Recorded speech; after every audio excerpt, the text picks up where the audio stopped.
دا پته نه لګي چې موږ بجلی څه وجه کټ کړي دا پته مونږ ته نه لګي چې بجلی چا کټ کړي پوه شو موږ ته بجلی شته نه کوم تکلیف درته پوه شو خلکو غریبانو خلکو سره به هیڅ پوه شو پوه شو موږ ایم پی ای ایم ان ای ته ډي سي ته او هغه ټول دا پیل کوو چې موږ د پټه مسله واره کړو ته دغه پره موږ ترغوز مې کړی دی په دوړان مې کړی په وسیله مې کړی دی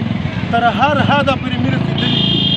دغه په باوجود هم چې کوم دي دلته کې مې ته مزي کټ کېږي او مې بجلي نه رکړي په دا کې ایم پی ای کا څومره ولګل خو هېڅ اقدامات کې موږ په دا خبره باندې ونه کړل موږ د اوبو د هرې خبرې تکلیف دی ګرمي د حالاتو واقعیت ټول چې تخوا د هرې خبرې پاته وو بخښنه غواړم موږ دا تکلیف ته غوله درکول نه غواړو خو موږ خپله مجبور یو موږ په خپله مجبور یو موږ څه وکړو یوه لار یوه طریقه موږ ته راوښیو جګړې څه نه کوو نه کوو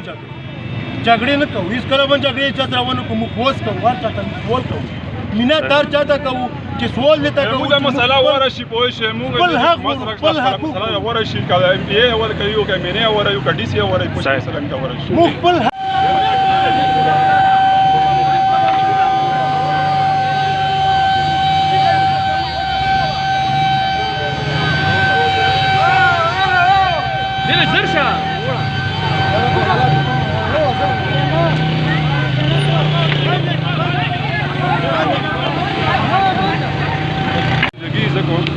रुकने के